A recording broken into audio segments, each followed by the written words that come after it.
Hey, what's up, everybody? Welcome to the UOM podcast number 2. I'm today joined with the whitest of all Daniels, the Daniel White, a good friend of mine. Say hello, Daniel. Hello. Hi. He's recording live out of England. He couldn't... God damn it, I'm having a British voice because of you. God damn it. It's fine. Yeah, so he's recording somewhere in... Where are you? London? No, not London, northwest England. Yeah, so he's recording somewhere in the northwest of England because his parents are extremely nosy and don't allow him to record inside his house. So please bear with us while you're hearing children screaming in the background. So, today I'm sadly, Marco or Rick couldn't join us today because they both have the studies. They both have finals next week or in the coming weeks. I have them in 2 months, so nothing for studying for me. I've all finished. I'm completely finished. I'm free for the summer holidays now. Lucky for you, you fucking bastard! All right. So let's jump right into it. Let's start right away with E3. The E3 just rolled around the corner and all the companies were throwing us stuff. Now we can all expect, yay, 2016 will maybe be a great year for the gaming industry, since everything else has already been fucked up with all the celebrities dying and who knows else what is going to happen this year. But it seems for the gaming industry it's going to be a great year. So... seems like it. It does seem like. Yeah, like in the last episode, we talked about Watch Dogs 2 coming out. What I'm really hyped for it, as I played Watch Dogs 1, and now with Watch Dogs 2 coming out, will come out on, I think it was in November. What date was I forgot again? God damn it! It will be in November. Yeah. And I just can't wait for it. Do you know something about Watch Dogs? Have you played it or heard of it? Well, yeah, I know. I definitely know. Of course, I've played part of the first one. I thought it was all right. It was all right, but the kind of hype leading up to it was a bit ridiculous and kind of, well, when things have that much hype, they can't really live up to it all the time. Yeah. I think Watch Dogs 2. I think it does look good. It does look really good. Yeah, well, I just find that Watch Dogs is just literally a game that plays in our society, literally in the year that we're living in, as it shows us all the all the stuff that can actually happen behind our backs while we are not using it, because it's literally a game that's inside of the dark web that a lot of people are not aware of. Very true. It's a great idea behind the sort of the concept of the game. It does work really, really well. It does, yeah. Yeah. I do like the idea. Yeah, the idea is just great. And that's probably now one of the biggest achievements Ubisoft has brought. Also, another thing that Ubisoft is bringing us is the next South Park game. Well, I have to quickly look up what the next South Park game is going to be. Well, I played the first South Park game, South Park Stick of Truth. What I found was one of the funniest. Was probably one of the funniest games I've ever played in my life, because it's just the dirty and fucked up humor of the South Park franchises. Yeah.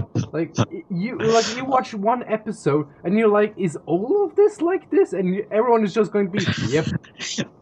Get in for a ride, man. I've never played the game, but South Park. I love South Park. Yeah, like I've watched a few episodes. It's great. It's great. Yeah, because when I started, it like right at the beginning, it says to you like every RPG, what is thy name? So Eric asks you, what is your name? So I'm like, okay, I'm gonna name myself Mario because that's my name. And then you already get the South Park humor and douchebaggery by Cartman immediately is saying, "Wait, did you say Sir Douchebag?" And he then starts snickering. And when it doesn't matter if you say yes or no, he then says, "All right, your name is now Sir Douchebag," and you're just like, "Okay, you fucking twat." It's the sort of thing with RPGs. If you try and type in your own name, it's just like, nope, it's your now name's this instead. It's like, oh, okay. Sir Penis Lord the 17th. Yeah, I remember that. That sort of thing. The first Deus Ex game. Oh my gosh, that game.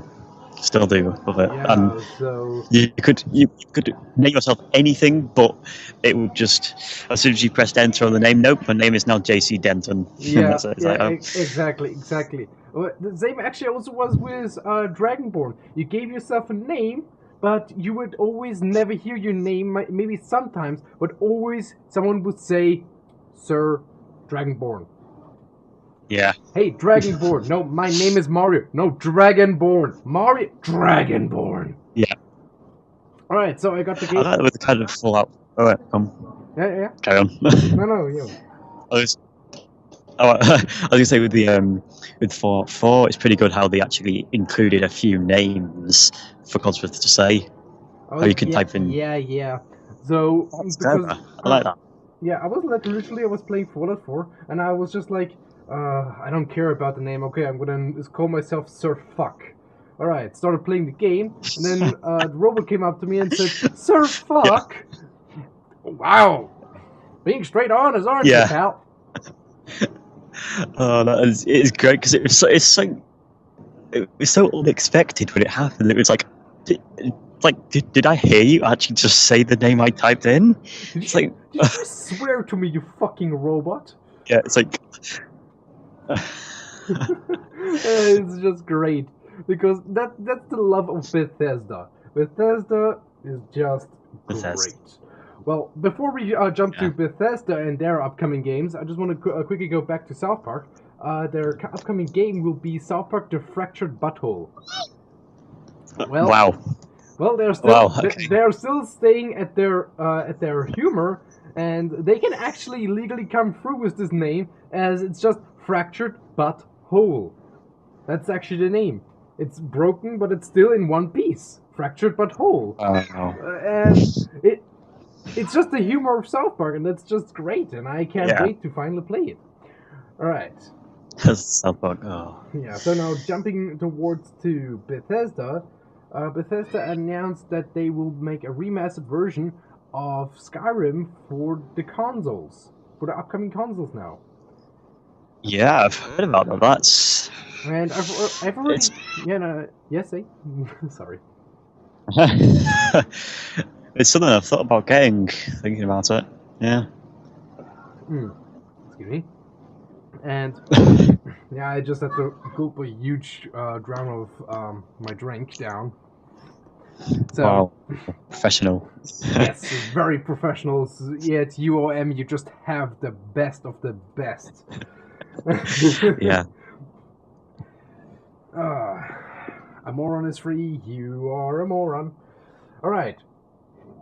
But most importantly, I saw a preview of how the remastered version is gonna look like. They're gonna put more atmosphere to it, so you'll have like a mist, and you have the rays of the sun, and better shadows, better.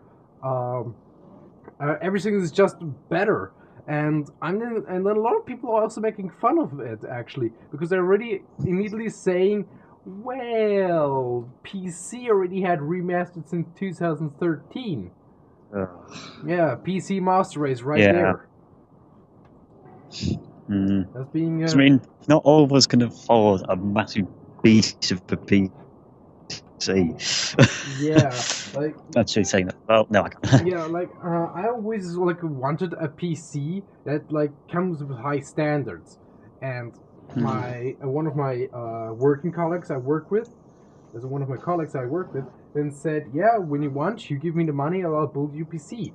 And then he asked how much money you want to go for. So I said, at least under 1,000. And he says, "Ooh, I don't know if that will work." So he starts like, and yeah, he goes on the shop and says, "Yeah, there you go. You have a PC for 900." So I said, "Okay, great." And once everything was done, he then said to me, "By the way, you can take that graphic card from your list because I'll give you mine. I'll give you mine." And yeah, now I have a good graphic card inside, and I can play everything. I just need to get myself a better RAM, since that is the actual reason why we cannot proceed Dark Souls 3 anymore. The thing, a PC, because the console, I can just sort of, I have the space for it. I can put it on the TV. It's just there. It's connected to the TV, and it's under there. But a PC, I have no space. We have a regular computer, but I have no space for my own computer at all. Yeah. And at the moment, I'm not willing to spend £1,000 on something because, well, I don't have £1,000, so that's. Yeah, well, it took me like a few months to save up everything because I'm literally the only one in UOM who's actually working. Everyone else is out there studying. Well, I have a job which starts in September. Oh yeah, because you're already done with school. So, what are you gonna start with? Sorry? What are you gonna start with? What kind of job? Oh, it's we're working as an apprentice at it's a nuclear physics based lab. I hate you. I actually have to hate you for that, because before I started working on the job where I was, I tried applying to a bunch of companies that do the same thing. And sadly, they didn't accept me because I didn't have anything to show to them. My grades were like semi-normal, and I was just like, why? And now I'm working for a railway company. Yay! Oh. Okay. I risk my life. I risk my life every day not to get hit by a train. I'm so proud of myself. Yeah. But the place I'm working at, it's I'm doing electronic engineering there. That's pretty good. Looking forward to it. Yeah, well, it does sound interesting. Yeah. So, what else can the E3 tell us? There was one game that has sparked a lot of people's interest after they saw the gameplay trailer. And a lot of people were like immediately jumping, "Oh my god, the space game, it looks awesome! What kind of game is this?" And people were like already rushing, I want to pre-order this, I want it now. And after the gameplay trailer was over, one saw this huge banner on the screen that made everyone into shock as they couldn't believe what they saw. Call of Duty Infinite Warfare. The game was the gameplay the trailer was the most dislikes now on YouTube. 2 million dislikes. That is insane. It's yeah, and it actually starts now questioning us.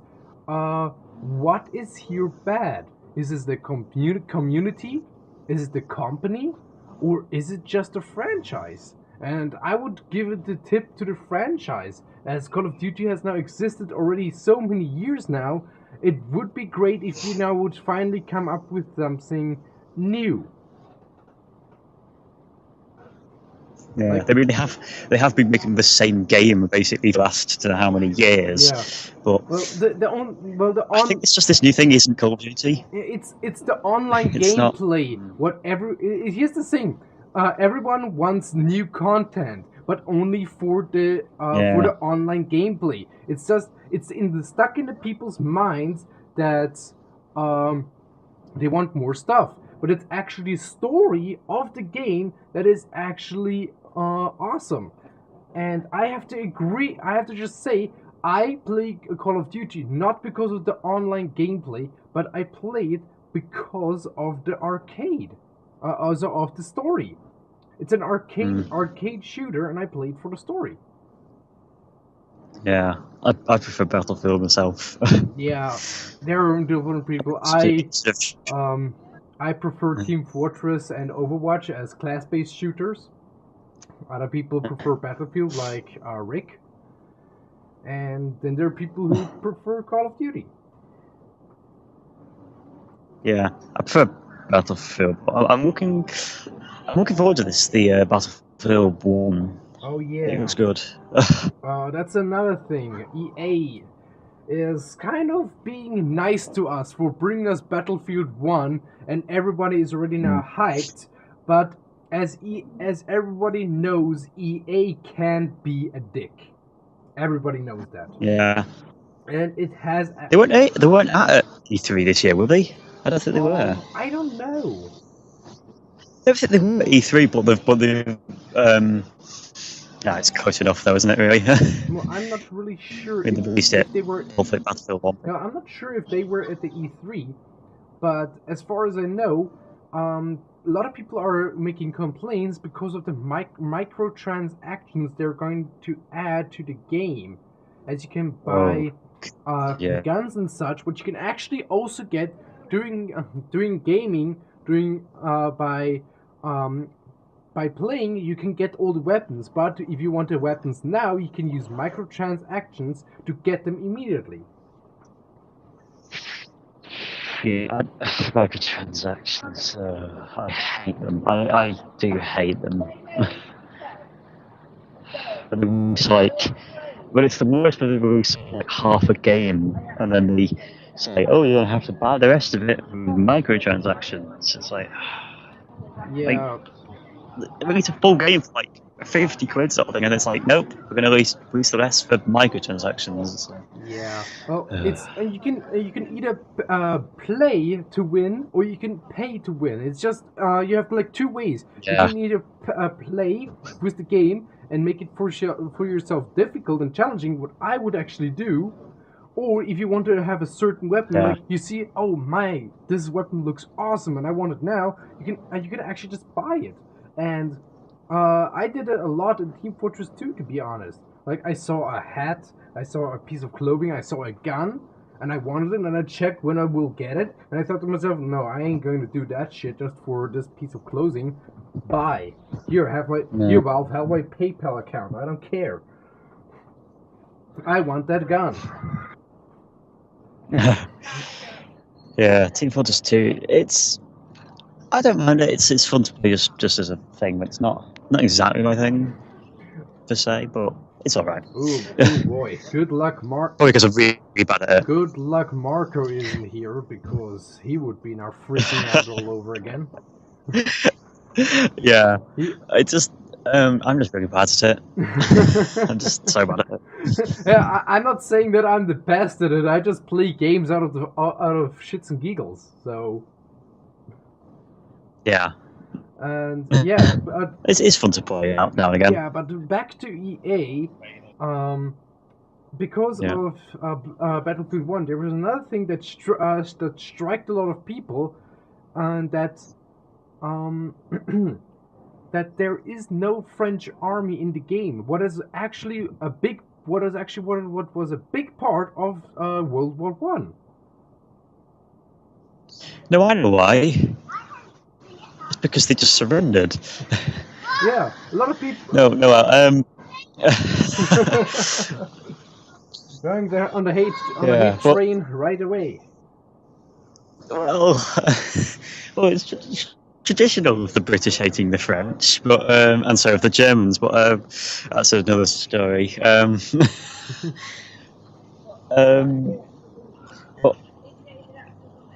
I don't know. I just think so. Who's actually in it? Is it is it just British and German? No, it's British, American, and the German and Austrians were actually all. Wait, American. Yeah, but the Americans, they didn't even do much in until basically the end of the war. The First World War. Did they do much? I'm really not sure, but as far as I know, in Battlefield 1, the Germans will be seen as the enemies. The German and Austrians will be seen as enemies, even though it was actually Austrians and Hungary together as one nation. They were once together It was, as one yeah. nation. And Austria, Hungary, and yeah, and then German will be with the Sieg Heil, I am Hitler, and all that.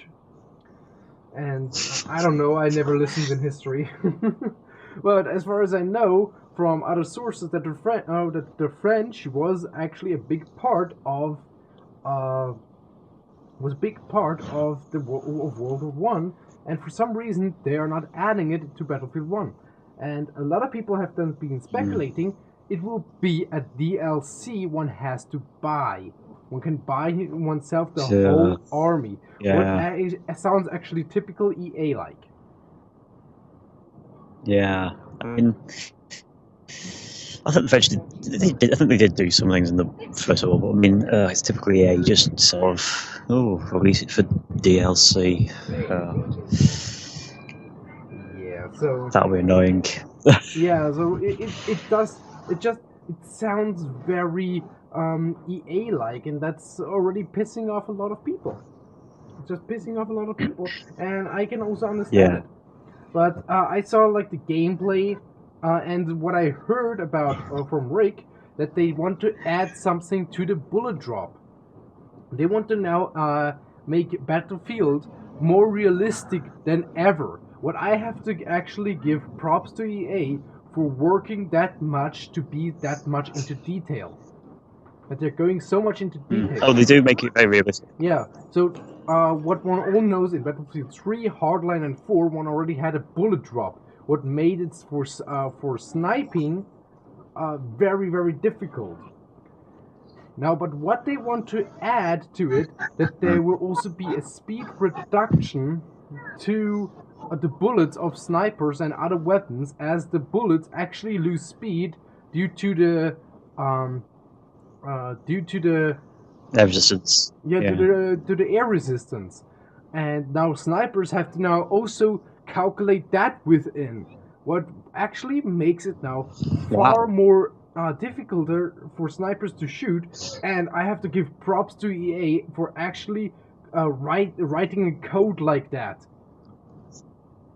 That is pretty clever. I do like that. Yeah. I mean, I like it in games. That they're going sniping and stuff. That they're going so realistic into these kind of games. It's just mesmerizing. Yeah. And that's like another thing, because I am a huge, this kind of like reminded me of that, because I'm a huge fan of the anime Sword Art Online. What is like a whole game inside of a server where due to some teenage kids not reading these like huge messages in the beginning of every game, everyone just goes, yeah, except I read everything. I read the 24 chapters of law requirements. I read them in 3 seconds straight.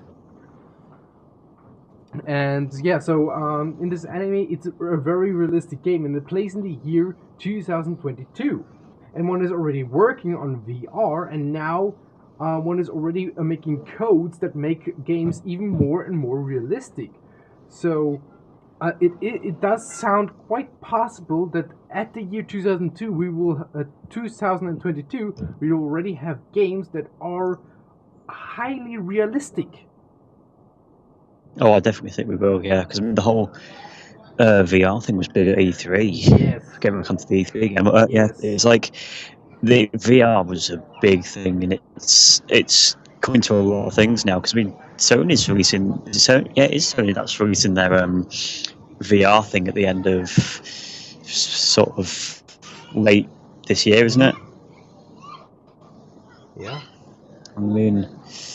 And I don't know what they're going to bring for, because they say they're bringing like 50 or so new games for it, I think. Yeah, but not only, it's also Kojima Productions, who are also now working with Sony, that actually are crushing everybody else just with their trailer. And I have to admit, Kojima thank you. You are a hero to all of us. He used to work for Konami, but they said, all right, we don't need you. We think we can do on our own. Get the fuck out of here. If you don't want to cooperate with us, get the fuck out of here. So what he did, he went up to Sony and said, "Yeah, Konami kicked me out. Do you guys need a good game writer?" And he immediately went like, "Ka-ching! Get over here, pal." I like Sony. I mean, I've got a PS4 at home, and I've actually got a Sony phone as well. So, and a Sony TV, I think, as well. Actually, so quite a lot of Sony products. I have a Samsung TV. I have a PS4, and I have a Huawei phone because my last Samsung phone broke as it fell down and fell onto a metal pole. Yeah, it fell onto a metal pole of like a school. I've never broken a. Like my phone fell down and landed on the landed with the side of the phone onto a metal pole of my chair in school, and immediately the screen was broken. Not like the glass, but literally the screen was broken. It didn't turn on. Wow, GG. Yeah. GG. I don't think I've ever broken a phone at all. But no, saying that, ironically, the only phone I've ever broken was a Nokia. Oh, wow. That is the only phone I've ever broken. It's Nokia Lumia. If it would have been a Nokia 3310, what everybody says is the most indestructible phone ever created, I think then you would probably be a hero for the first human being to ever achieving something like that. yeah, but no, it was just a Nokia Lumia. It just died and then it broke. I don't know how.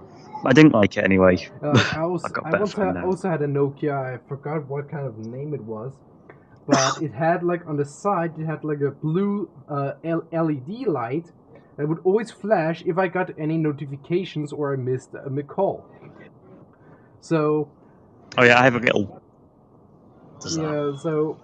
Sony. Yeah. So one day I went to the toilet and did my business, and after I was done, I go and I look into the washing machine and to see that to look at the washing. And just as I left, I suddenly asked myself, "Wait, did I just see what I don't really wanted to see?" So I check again, and I see inside of the washing machine, inside of one of my pants, I see a blue light flashing.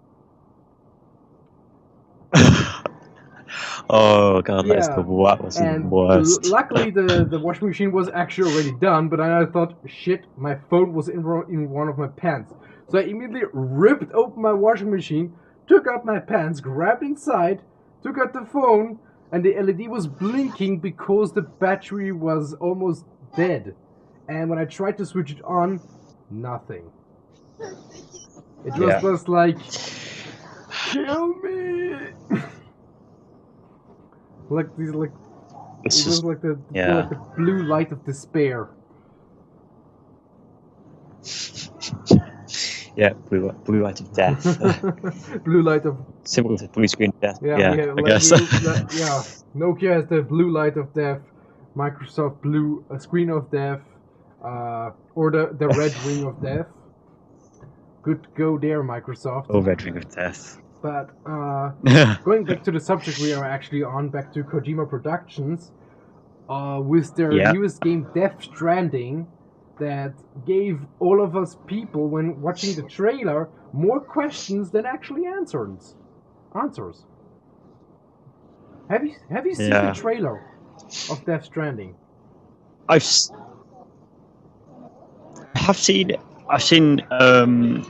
a bit of the trailer. I've not seen all of it, but I've seen a bit of it. Alright.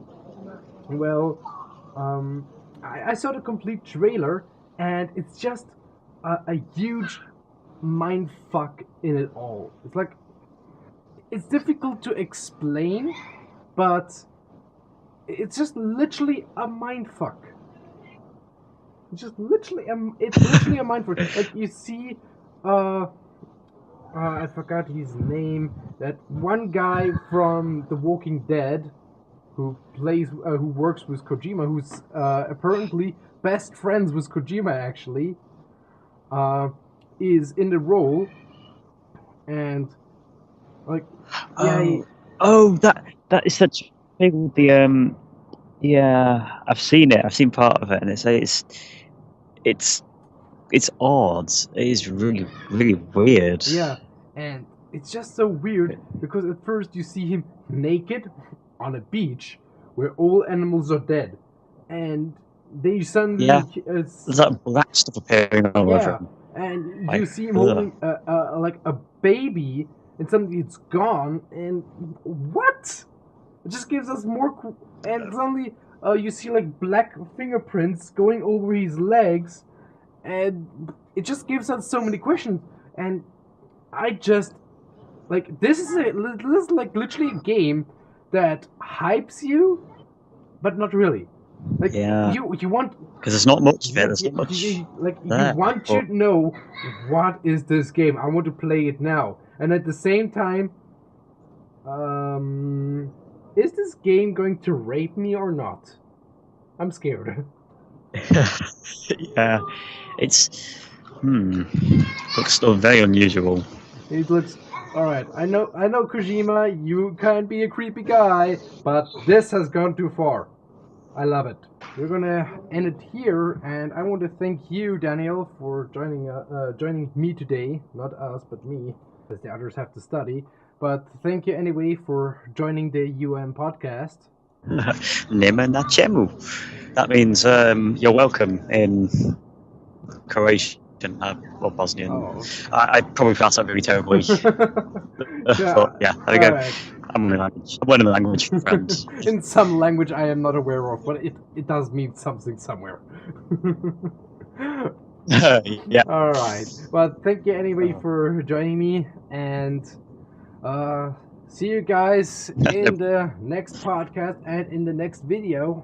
We'll keep up to date on Facebook or on Twitter. Alright. Anything you want to add to it, Daniel? Not really. Not much now. I guess, goodbye. All right. Thank you for joining us, and see you guys in the next episode. Goodbye.